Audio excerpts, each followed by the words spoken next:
Bismillahirrahmanirrahim. Assalamualaikum warahmatullahi wabarakatuh. Alhamdulillahirabbil alamin. Wassalatu wassalamu ala asyrafil anbiya'i wal mursalin wa ala alihi washabihi ajmain. Puji dan syukur marilah kita panjatkan kehadirat Allah Subhanahu wa taala, yang mana kita masih diberi kesehatan, kesempatan, serta umur panjang sehingga kita semua masih dapat melakukan aktivitas seperti biasanya. Dan tak lupa pula selawat beserta salam atas keharibaan Nabi besar kita, Nabi Muhammad SAW, beserta keluarga dan para sahabat-sahabat beliau sekalian. Sebelumnya, perkenalkan, nama saya Amar Ma'ruf.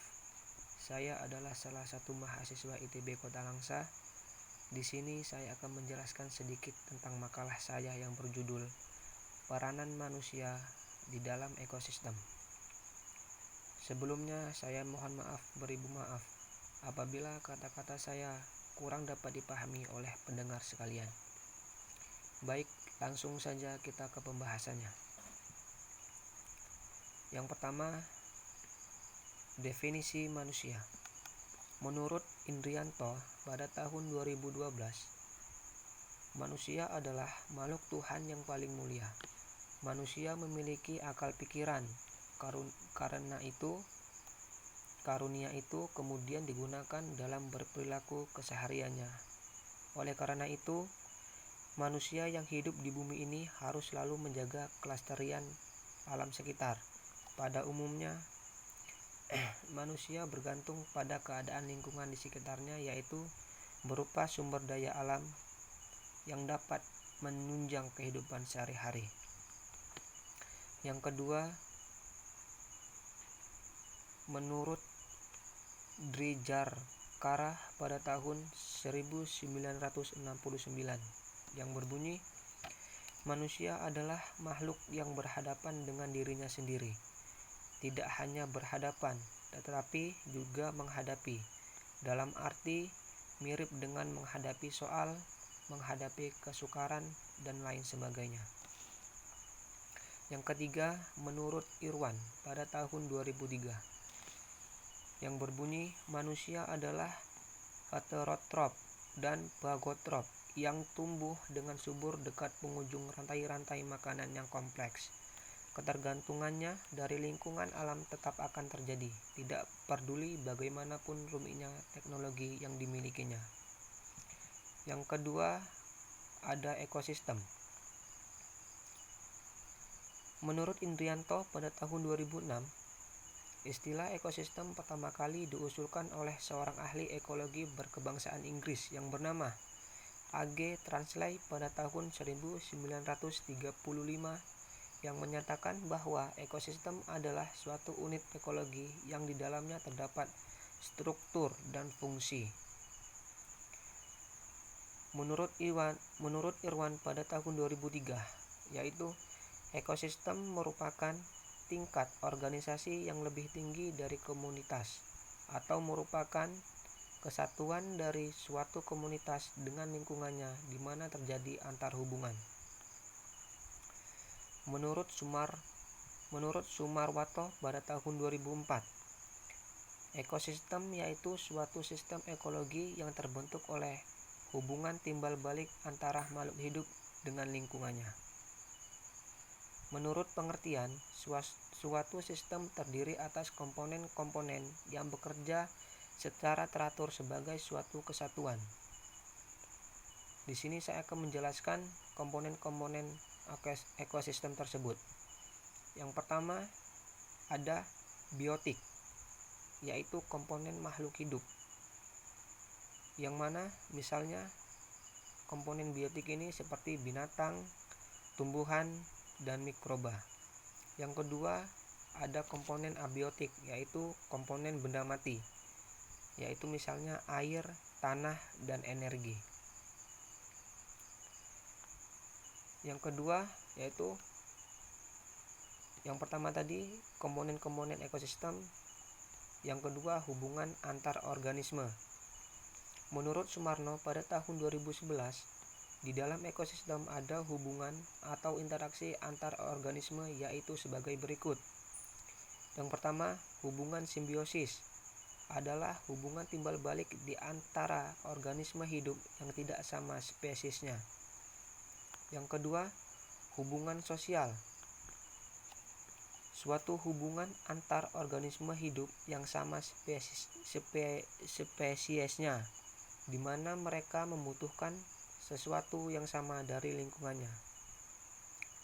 Yang ketiga, peranan manusia dalam ekosistem serta dalam usaha mengatasi berbagai permasalahan di lingkungan.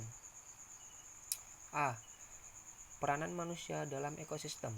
Yang pertama yaitu manusia sebagai organisme yang dominan secara ekologis. Manusia memiliki peranan penting dalam biosfer karena manusia merupakan makhluk yang dominan secara ekologik. Terdapat dua alasan mengapa manusia disebut dominan secara ekologik, yaitu yang pertama, manusia dapat berkompetisi secara lebih baik untuk memenuhi kebutuhan hidupnya, terutama dalam hal makanan, jika dibandingkan dengan makhluk lain selain yang ada di dalam ekosistem. Yang kedua, manusia mampu memberikan pengaruh yang besar terhadap lingkungan tempat hidupnya atau terhadap organisme lain. Suatu makhluk dikatakan dominan secara ekologik apabila menyangkut jumlah populasi, ukuran tubuh, dan kemampuan untuk mengubah lingkungannya. Yang kedua, manusia sebagai makhluk pembuat alat. Kemampuan membuat alat erat hubungannya dengan sifat tegak manusia yang memungkinkan dibebas menggunakan tangannya. Di samping itu, kemampuan itu juga erat hubungannya dengan kemampuan penglihatan, kecekatan, dan kemampuan penalaran otaknya yang tinggi.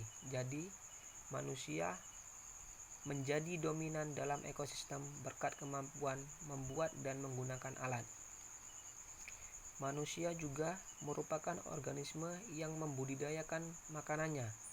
Perubahan hidup dari pengumpulan makanan menjadi penanam serta pemetik hasil tanam merupakan suatu pencapaian yang memiliki dampak ekologi yang luas. Alat-alat pertanian berkembang dari tingkat penanaman menjadi mesin modern yang dapat mengolah tanah yang jauh lebih luas. Dengan demikian, terbentuklah ekosistem di buatan manusia. Yang ketiga, manusia sebagai makhluk perampok. Perkembangan dominasi manusia sejalan dengan perkembangan alat-alat yang digunakan manusia dikenal sebagai makhluk yang paling hebat dalam mengeksploitasi ekosistem. Ia dapat mengeksploitasi ekosistem darat maupun air. Hal ini terjadi karena sifatnya yang omnivor dan kebutuhannya yang beraneka ragam.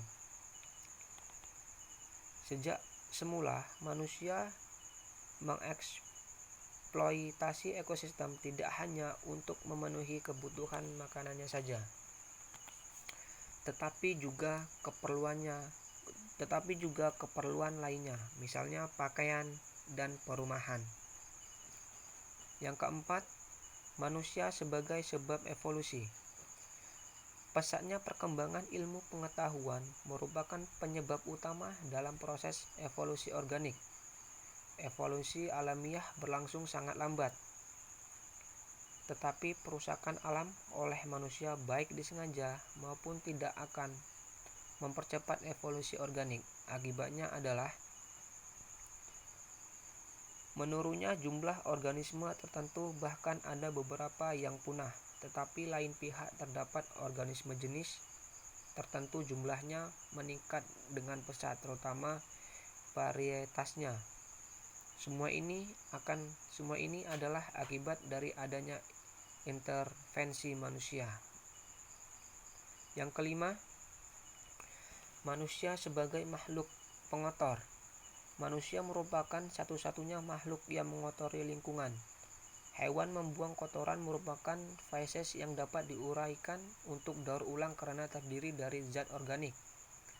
Tetapi pada manusia, selain feses, manusia juga membuang kotoran zat organik lain yang penguraiannya sangat lambat.